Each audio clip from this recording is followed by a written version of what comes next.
Hello, everyone. Welcome to the Triangles Meditation Group.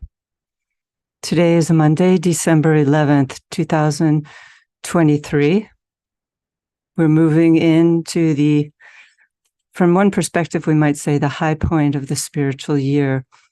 So it's good to have all of us together again in this monthly format, wherein we work with all Triangles workers throughout the world to stimulate our participation in this global service activity, particularly needed at this period of difficulty in our planet, this difficult transition between the outgoing energies and the incoming energies.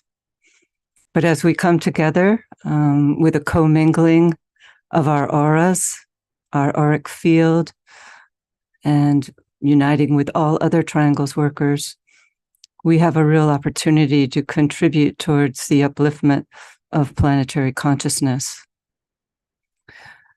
So if you're new to Triangles, welcome. And we wanted to offer you the opportunity, if you are so inclined, to place your name in the chat box and reach out to two other people on the call today. And we might be able to form some new Triangles.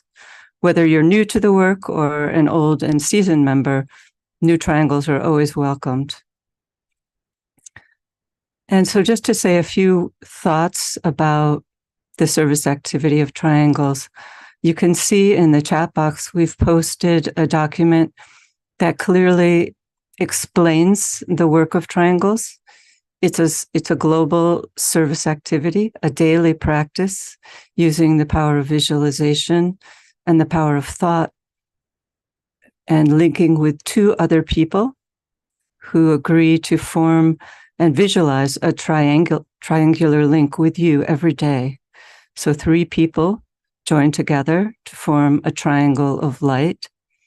And then as they visualize the triangle between themselves, they link with any other triangles they might be a part of, and also with all Triangles workers throughout the world, visualizing our planet surrounded by a network of triangles, golden triangles, which are distributors of light and goodwill. And as this vast network is visualized, we use the Great Invocation, which is a world prayer, to release and distribute the energies contacted and release them into the consciousness of all humanity, helping to stimulate goodwill in the world. And so it's really a rather simple technique that only takes a few minutes, and it can be fit, therefore, into even the busiest of schedules. So welcome, and we hope to form more Triangles as we move into this intense phase of our planetary history. For the more Triangles we have, the more we can help in bringing through hierarchical energies into the world. So our theme for today is joy and strength, 2 qualities defining the new group of world servers. And I just wanted to share a few thoughts before we open it up to our speakers today. And as I said, this time of year is particularly joyous in its undercurrents. For as we know, the zodiacal year is a progressive one. We begin in the sign of beginnings, which is Aries. Our spiritual year begins with that sign. And then we come here to another fire sign, Sagittarius, wherein we work to move quickly forward upon the spiritual path, having come through the difficulties and challenges of the sign of Scorpio. We're released into the freedom and the joy and strength, really, of this sign of Sagittarius, wherein the archer sees the goal reaches that goal and then sees another. And in the distance, the goal that he sees is the mountaintop of initiation in Capricorn. So that's really the goal for this time of year, wherein we move quickly forward. It's really a liberating time, a time when we should feel a sense of freedom, perhaps from the usual weights of living through this transition period. And despite what's happening in the outer world, the new group of world servers hold their responsibility to keep the vision strong before the eyes of humanity. And so this particular energy can aid us in that work that we do. And it's helpful to know that energetically, this is an important energy to work with in terms of the planet itself, because we know that triangles is essentially concerned with the transformation of the etheric grid of our planetary life. Our planet is what's called a non-sacred planet, and the work of triangles is essentially geared towards aiding in the transition from being a non-sacred planet, wherein the etheric body of the planet is surrounded by a network composed of squares, which are reflective of the personality, and we're moving into a sacred planet, a planet wherein that etheric body is surrounded by a network of triangles. And one of the ways in which we can move more concertedly from a non-sacred to a sacred planet is through this visualization of triangles, through the ability to release our planet from the bonds of personality living with its selfishness, its separativeness, and its entrenched materialism, and move into the freedom, the relative freedom, joy, and strength of the soul. So Sagittarius provides us with that opportunity because the Earth, our planet, is said to be the esoteric energetic field that is stimulated during the month when the sun is going through the sign of Sagittarius. So we have a beautiful opportunity now with the Earth ruling esoterically. Esoterically, the Earth is already a sacred planet. So with this energy, the work of triangles is really stimulated, helping us to move forward. And as we do, as we move towards this culminating energy of the year, wherein once we reach the solstice and then the Christmas period, and then this year, the Capricorn full moon, which occurs on the day after Christmas, on the 26th, we have a powerful time of year to work spiritually. And as we're led to understand, it's not just a Christian holiday. The potency of the energies that are released during this time each year are for all humanity, as is the Christ himself. The Christ will not step forward as a Christian teacher. He comes forward not under the guise of any one particular religion or faith, but comes instead for people of all faiths, of all religions, of all spiritual traditions. And so we're told that during this approach to the Christmas period, we're asked to keep our alignment and therefore to keep our triangles work strong and our group united so that we can be able as a group to appropriate the powerful energies which the Christmas season and the solstice always release. There's an interesting passage that was written down by a woman named Flower Newhouse, who was a theosophist in the past century, and a woman who had great ability to work with the Devic energies. She said that 3 days before the Christmas day, where great activity was undertaken in the inner realms within the Devic field, cooperation between the Devas and the spiritual hierarchy and those members of humanity who can make themselves available. And so she said that on the third day prior to Christmas, there was a great stimulation of the mental body of humanity with these energies of the Christ life. And then the day before Christmas, there was a vast stimulation of the emotional body of all humanity, linking us together as a distributing agency for the energies of love. And then on the Christmas day itself, there was a powerful release of the etheric energies of the Christ force throughout the planet. And so we in Triangles can appropriate this time, appropriate these energies of the Christ life, and work together with the Devic realm and with the spiritual hierarchy to use the power of our united thought to bring through a tide of spiritual energies, which can aid us to become a distributing agency for the spirit of peace who overshadows the Christ at this time, so that we can aid in bringing peace to our troubled world, for a measure of peace is needed in order for the reappearance to occur. And I just wanted to close with a very brief prayer that the Tibetan gives out in the book, The Externalization of the Hierarchy.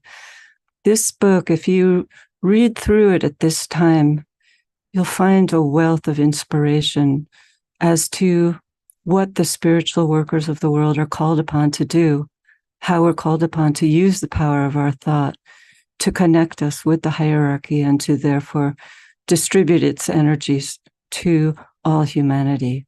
And the Tibetan gave this prayer, which he said he encouraged people to use on Christmas Day, and I would say on the 3 preceding days to Christmas, as a means of stimulating our planetary life.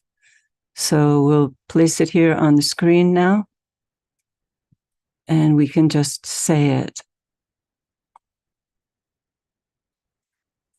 O Lord of light and love, come forth and rule the world. May the Prince of Peace appear and end the warring of the nations. May the reign of light and love and justice be begun. Let there be peace on earth, and let it begin with us. Oh.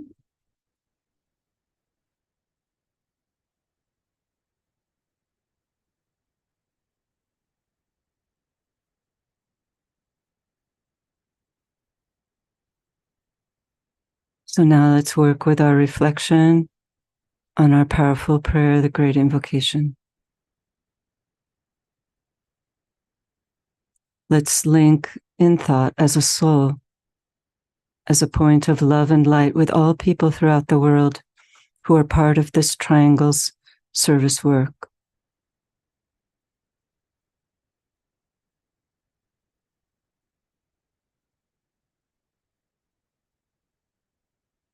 And now let's visualize the world's situation as best you can, seeing people everywhere glowing with a dim light, and here and there points of brighter light, where men and women of goodwill and spiritual intention and loving hearts are working for their fellow human beings.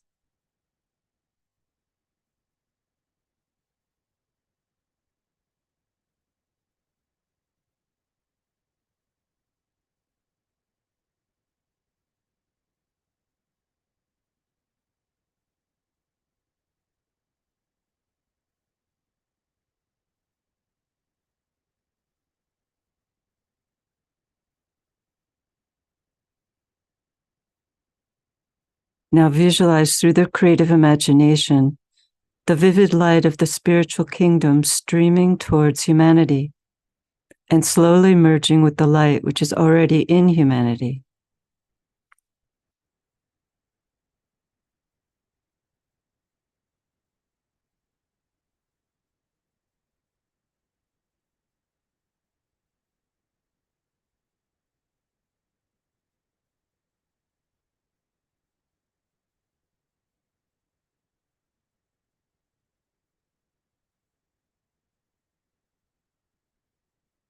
From the point of light within the mind of God, let light stream forth into human minds. Let light descend on earth.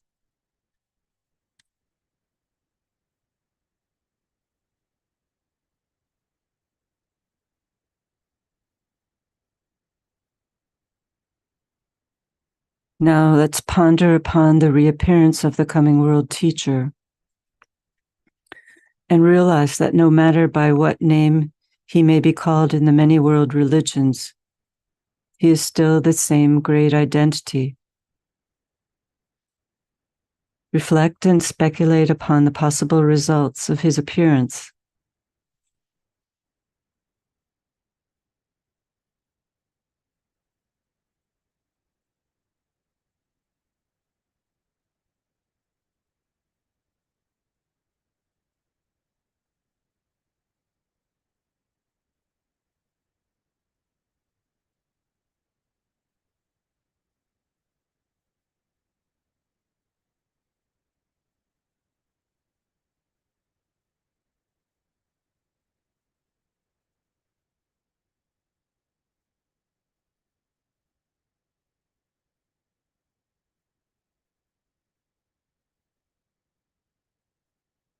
From the point of love within the heart of God, let love stream forth into human hearts. May the coming one return to earth.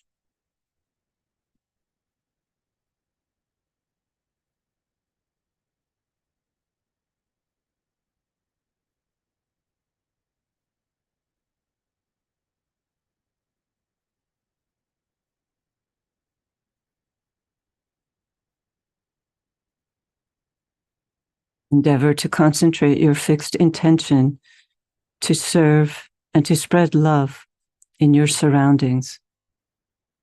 And realize that insofar as you can do these things, you're attempting to blend your personal will with the divine will.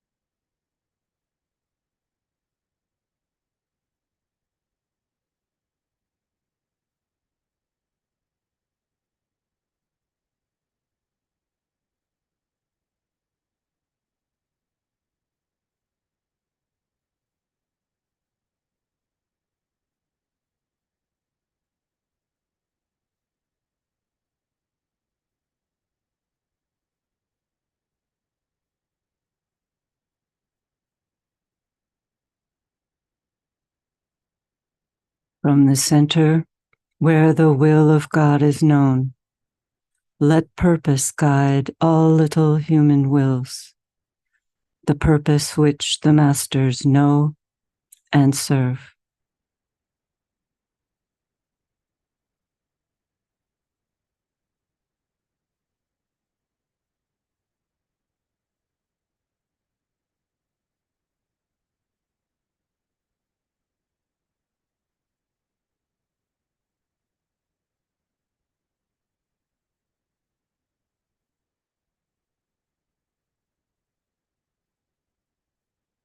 And now we'll sound the Om, dedicating the threefold group personality to the working out of the divine plan on earth. Om.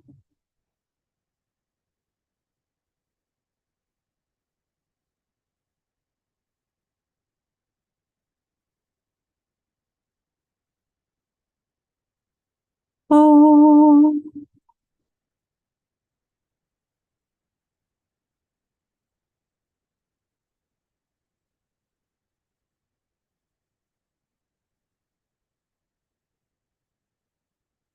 Om.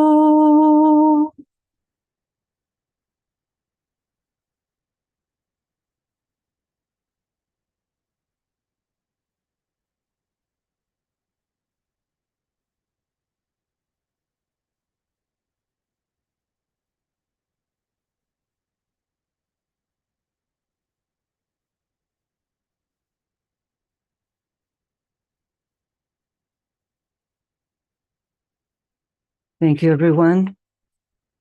And now I'd like to introduce our first presentation of the evening by Tomas Born from the Czech Republic. And he will be presenting on our first discipleship quality, joy. Hello, Thomas. Can you share your screen? And welcome. Hello, thank you very much. Let me just share the screen.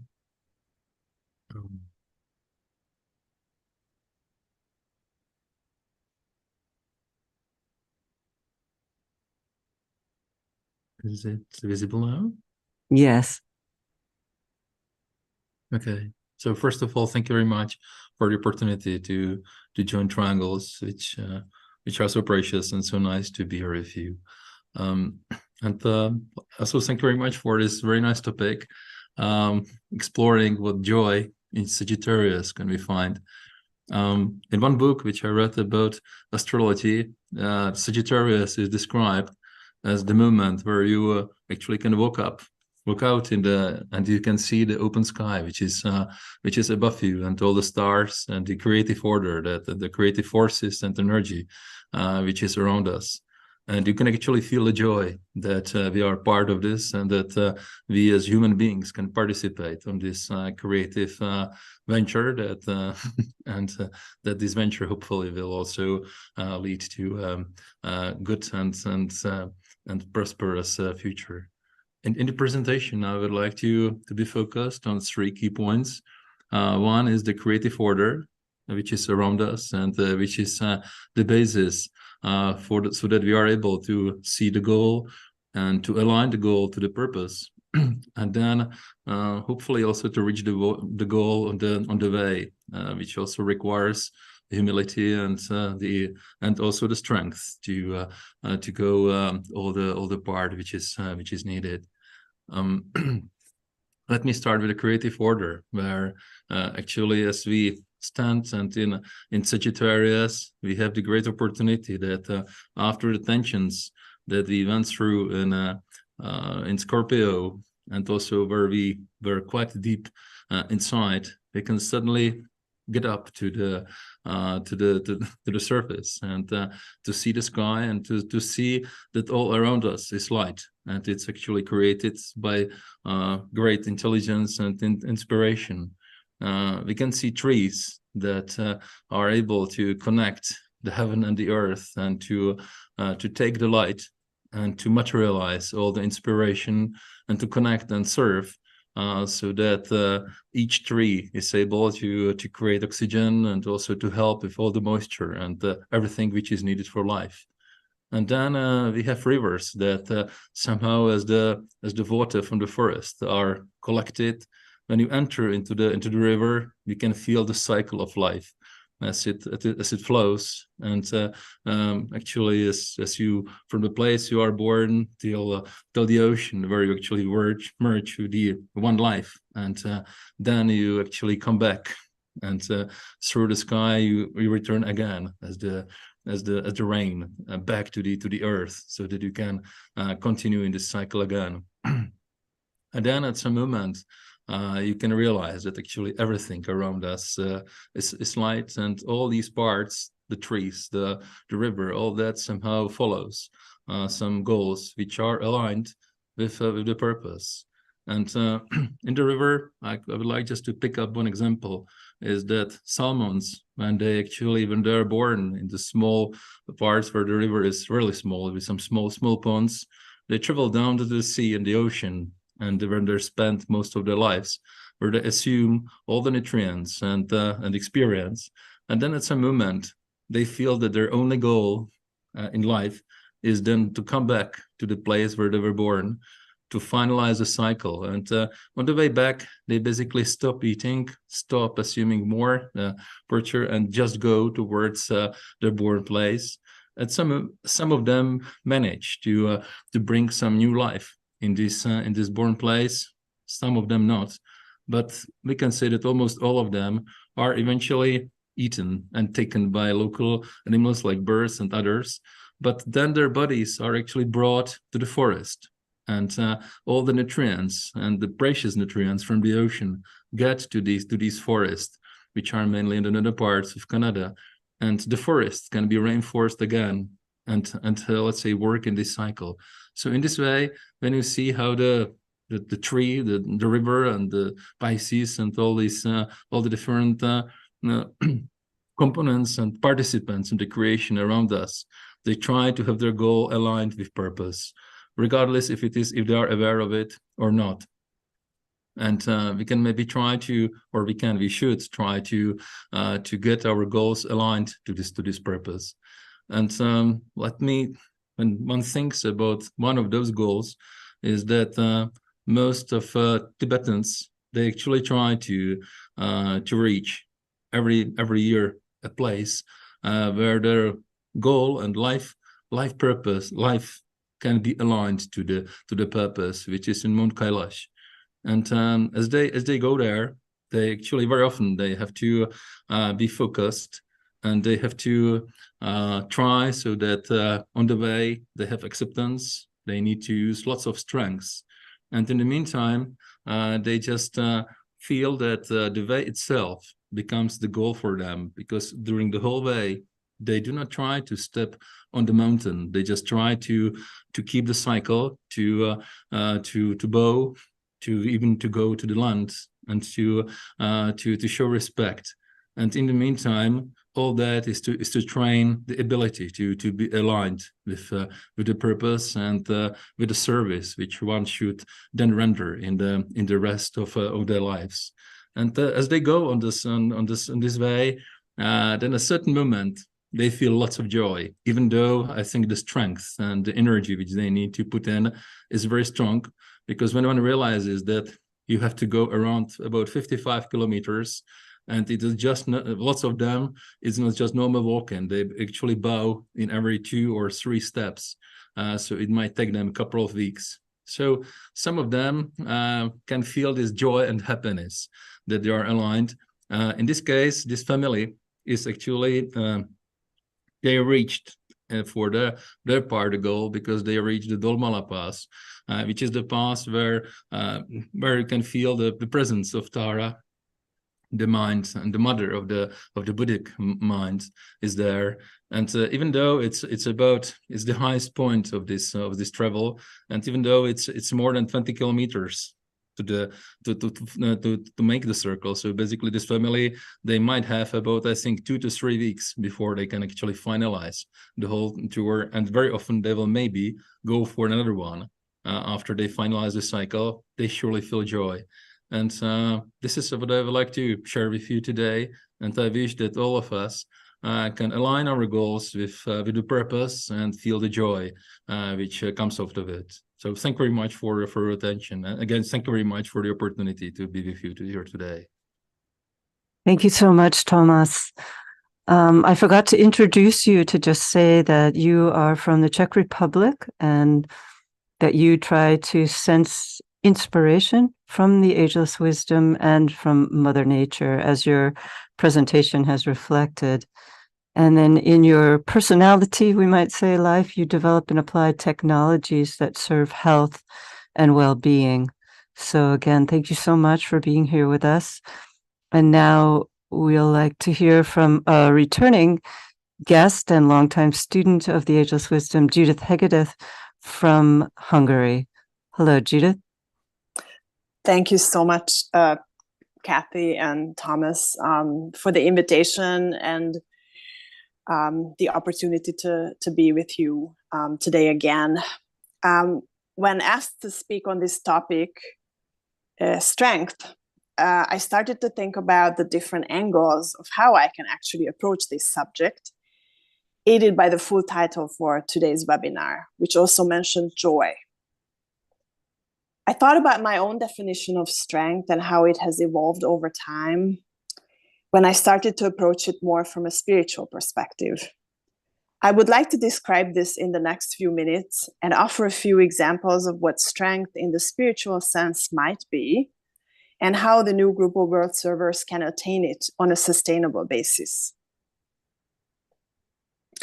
The personality-based interpretations of strength can be easily visualized. There is physical strength that is needed, for example, for the hike that Thomas just showed us in his presentation. Emotional strength or endurance, mental strength or perseverance. Nowadays, it's very trendy to actually talk about something called grit, which can be understood as another form of strength. I think mostly in the mental sense. However, with these forms, the sources of strength are the forces of the personality, not the energies of the soul. We have a physical goal, like hiking up a mountain, or we desire a promotion at work and we go for it. We make plans and stick to them, overcoming hurdles, managing and solving difficulties, and we implement our plans in our physical world. At some point, though, and this could be many lifetimes for an individual, strength dissipates. It goes away. The personality, relying on its forces alone, cannot be strong any longer. It's like we're running on a battery that is all of a sudden empty because there was only a certain amount of battery life and it's now gone. Only by connecting to the soul can we plug in our personality to the source that will enable real and sustainable strength. This source no longer has a predetermined number of battery life hours. It is, however, important to note two things. Much can be accomplished with the strength gained from the personality this way, while the forces last. And a note of caution. The forces of materialism work with this personality-based strength, and they too can accomplish a lot, but never on a very sustainable basis. The basis for sustainable strength is the identification with the soul, not with the personality. Those of us on the spiritual path can count on regular daily meditation, a constant state of highest aspiration for the emotional body, and a life focused on service for and with others as helping tools. These tools keep us plugged to the source. Strength is spiritual grit and perseverance. It means the ability to carry on according to the soul's wishes, regardless of outcomes and circumstances. A useful approach here could be to remain invested in the process, not the outcome. I also think that being invested in the process brings us joy as well. Often, when we think we follow the soul, we still have a certain outcome in mind that we would like to achieve. There could be karmic reasons for the outcomes we're getting. We just don't have all the information at all times about situations and challenges that arise in our daily lives. The only thing we know for certain is that the best way to manage always is to implement soul qualities like love, compassion, wisdom, sharing, and follow our intuition for decision making. Strength is the ability to focus on the real versus the unreal. The strength comes from the soul, but is implemented by the integrated personality in the physical world. Strength enables harmlessness and divine indifference, since these two are based on right priorities, which are those compatible with the soul. The rest, the unreal, is there. And it doesn't bother us that it is there, but it is not the focal point of our lives, and it isn't the main driver of our actions. Strength is right motivation. It is worth checking our motivation before acting every time.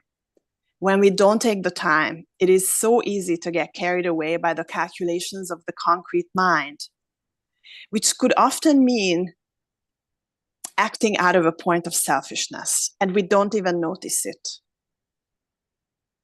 Also, strength is not to be confused with assertiveness, which is a personality trait.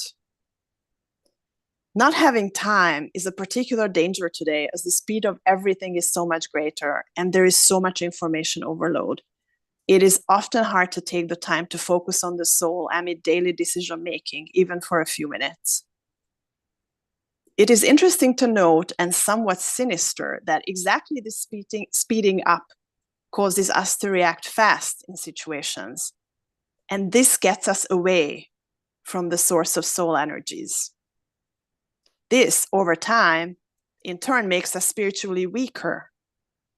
And spiritual weakness eventually will manifest itself in physical plane weakness. There is a growing sense of realization of this in the world today, however, and even those not yet conscious of the existence of the soul demand a slowing down sometimes. Some corporate meetings at Google, for example, start with a moment of silence now. The spread of mindfulness can also be interpreted as an attempt to get closer to the soul and draw strength from it. Humanity is getting to the realization that living with a forever source of energy is so much better than with finite battery life. Strength is the will of the soul. Strength means knowledge and the confidence of knowing. It means never losing sight of the hierarchical plan, humanity's role in it, the new group of world servers' role in it, and our personal responsibility in it, as much as we can grasp it. I would like to emphasize group consciousness as well. It is through group work in the new group of world servers that we multiply our individual strength. I keep coming back to the point that we need to choose the soul over the personality at all times, over and over again, as a point of mental identification, but also as a practical point of action. But when are we really fully in alignment with the soul? I would like to offer the following quote that might be helpful. This is from Rays and Initiations by Alice Bailey, Volume 5. Sacrifice is really complete conformity to the will of God. When the little will is merged with the will of God, we are free, joyous, and strong. Thank you. Thank you. Thank you so much, Judith. Yeah, when you were speaking, I was reflecting on the point that you raised towards the end of your talk when you spoke of the fact that strength comes primarily through group work. And I wondered if both of you could share a little bit more on the group nature of both strength and joy. Do you have any other additional thoughts?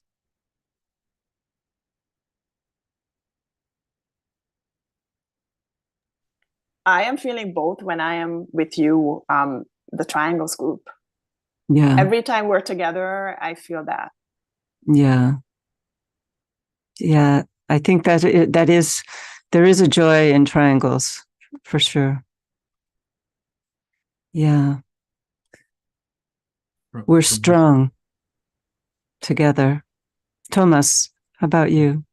Yes, I think I can just fully share as Judith said. I think it's a real joy and strength when one can be together in Triangles and to feel the alignment, which is here, I think, much stronger than would be just on an individual level. So yeah, thank you very much for that.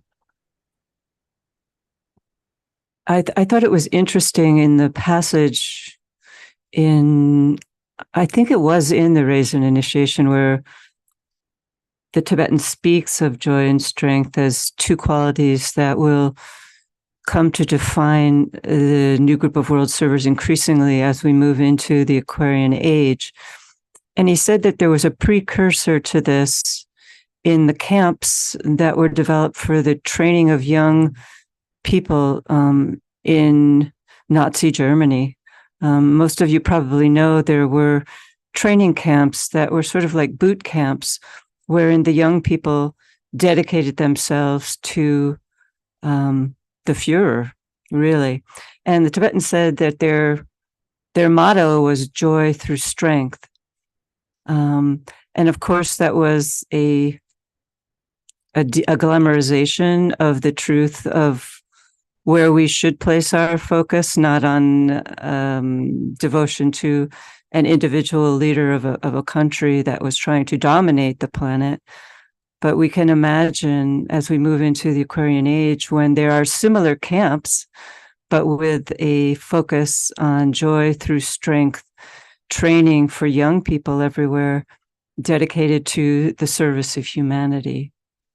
So I think these are keynotes that are really needed in youth today, because there's so much of youth culture that is not aligned with the soul, as you were saying, Judith. And I know, Judith, you work in the field of education, and do you have anything that you might like to share about these qualities in their application to the young? And I know, Thomas, you are a father of a young daughter, so you probably have some thoughts as well.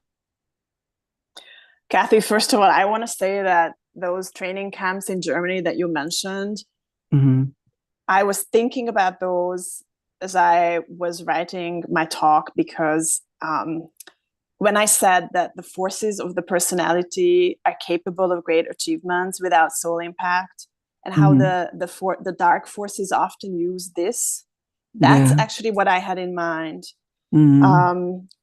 There was a focus on the physical in those camps, and yeah, I mean, it's really great that you mentioned them as well. Hopefully we have moved beyond that. What I see as very promising, I work in Central Europe for a foundation that runs a school, and what I see now, which wasn't even there when I worked in education 10 years ago in international education, but it's there now, it's the focus on cooperation and teamwork, even for first graders, for little 6 or 7-year-olds. There's so many projects now, and there's also an emphasis on not competing with each other, which, the European school systems kind of had that a little bit. And now they have that less. So I think this is a good first step in the right direction. Thank you. Thomas, any thoughts? Sure, with pleasure. Let me, as you asked me, my daughter, I'll be very happy to share with you. In a certain sense, I feel that my daughter is a much older soul than myself. And quite often I experience that the education which is coming is not so much coming from my side, but much more from her side towards me.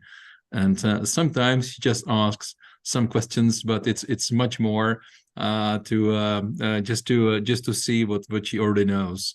So it's just sharing that sometimes it's interesting in education when you somehow realize that your child is basically educating you much more than maybe vice versa. And maybe a second point I wanted just to share shortly. I feel lots of not just repeating the word joy, but I feel lots of happiness that I work a lot with doctors who often I think are very much based on only concrete and let's say scientific and very much approved concepts, which are necessary because they deal with health.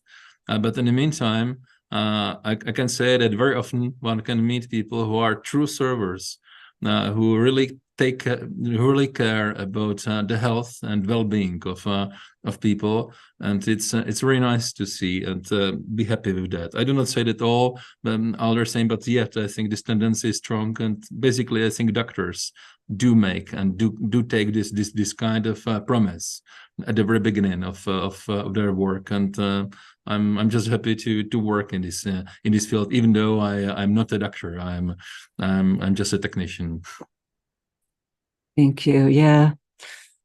Well, maybe it's time now to take all of these thoughts, all of this sharing on joy and strength, and move into the final phase of our webinar today. And we'll certainly share the chat with Thomas and Judith, and they'll be able to respond to any questions that you might have. So thank you both so much, and thank you for everyone in the audience for your participation. So let's now close with our Triangles webinar meditation, energizing the planetary network of triangles. So we come together as a group, unity on the mental plane.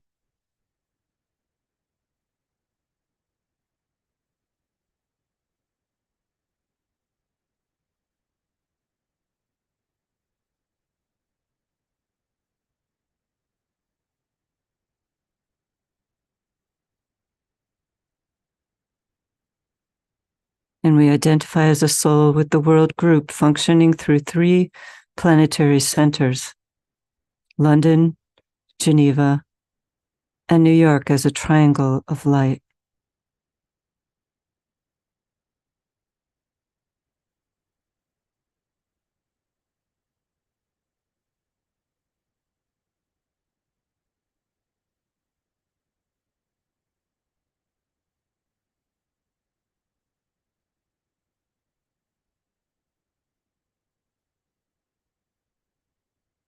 And we extend the identification through the soul to the new group of world servers.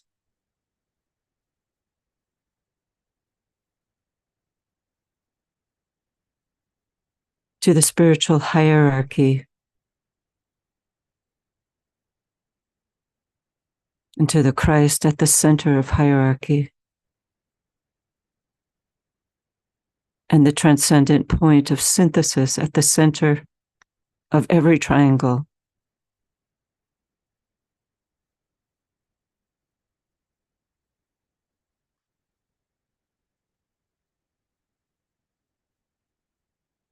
And we extend that alignment to the triangle of energies standing behind the Christ.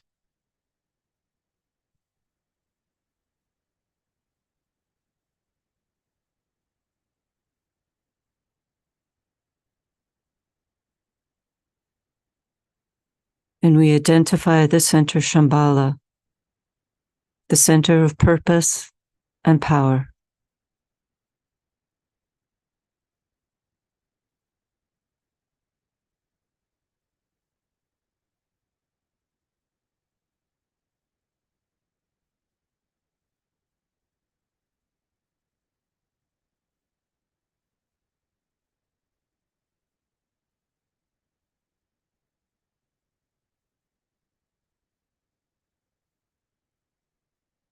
And now we recognize the synthesis of 3 streams of cosmic energy within Shambhala, where the will of God is known.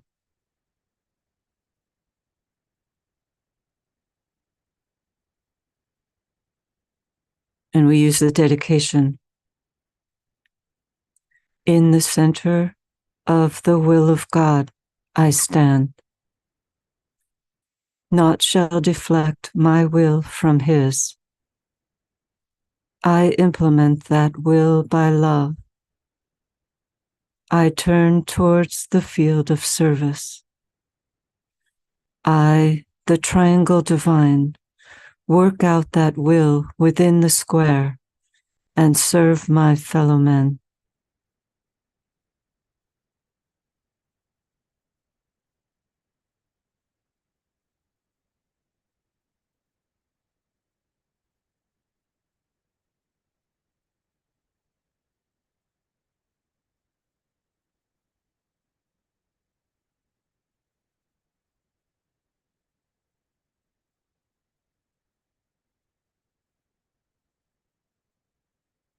Now visualize a network of lighted triangles underlying the entire outer world of physical life and events.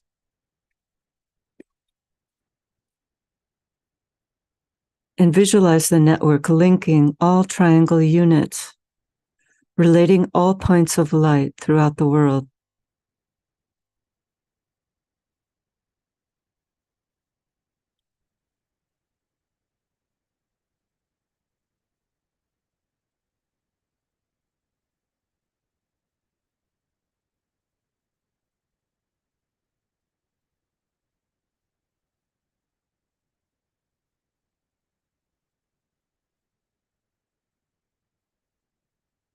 Relating the world of spiritual realities, the hierarchy, to the world of experience, humanity, and acting as a channel of distribution within humanity for the spiritual energies pouring through the hierarchy.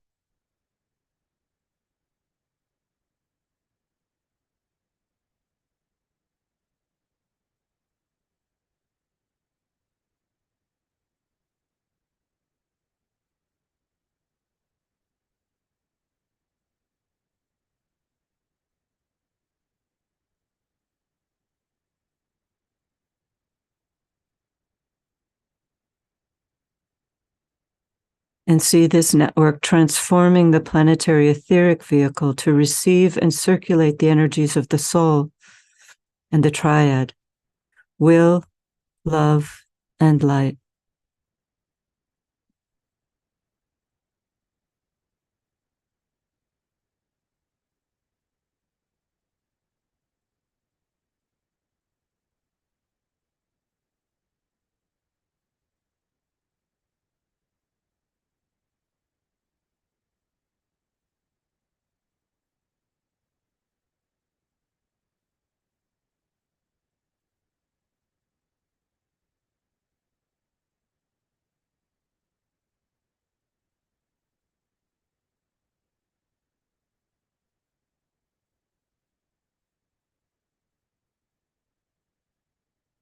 Realize that the energies of light, love, and the will to good evoked by all triangles workers, pulsating through the planetary network of triangles, are having an inevitable effect within the three worlds, mental, emotional, and etheric, of human evolution, lifting human consciousness and helping to create the path of light for the feet of the Christ.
Reflect on the purpose, function, and right development of the Triangles Network as an hierarchical activity.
blended with the group, stand with positive intent as a station of radiant light within the network of light and goodwill.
Sound the adapted great invocation, directing the triple energies through the triangles network and throughout the consciousness of all humanity.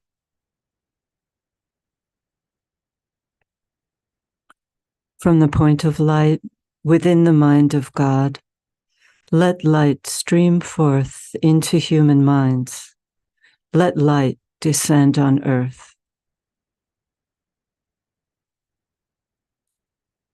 From the point of love within the heart of God, let love stream forth into human hearts.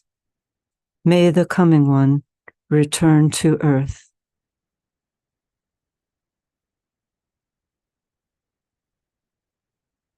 From the center where the will of God is known, let purpose guide all little human wills, the purpose which the masters know and serve.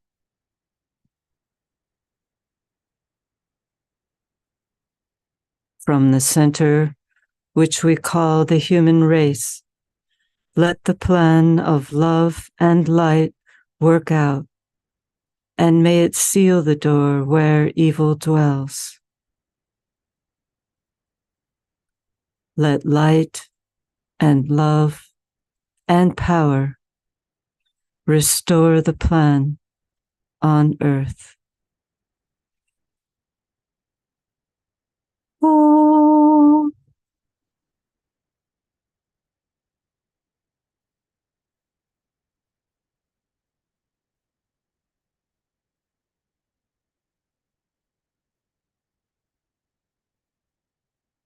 Oh.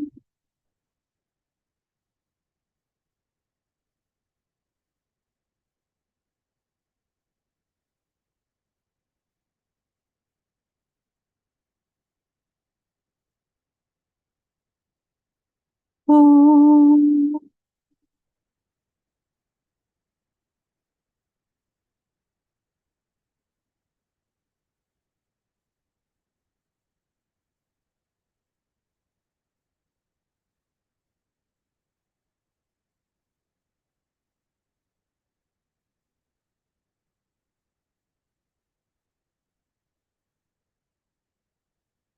Thank you, everyone. And now we just have a few announcements of our upcoming meetings. Tomorrow, the exact day of the Sagittarius new moon, we'll be holding meetings in the London headquarters at 6:30 GMT. And here in New York, our meeting will include the exact time of the full moon, and we'll begin at 6 p.m. So we hope you can make those. And this month's Goodwill webinar is canceled due to the holidays. And the next Triangles Meditation Group webinar is on Monday, June 8th. And we look forward to seeing all of you there. So let's just close as we do by visualizing the planet surrounded by the network of triangles, linking with one another.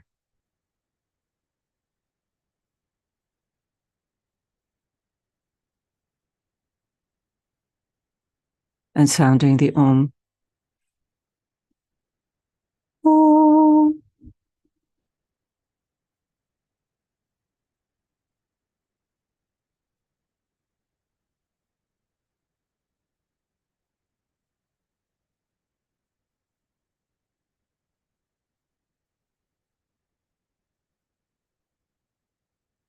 Thank you.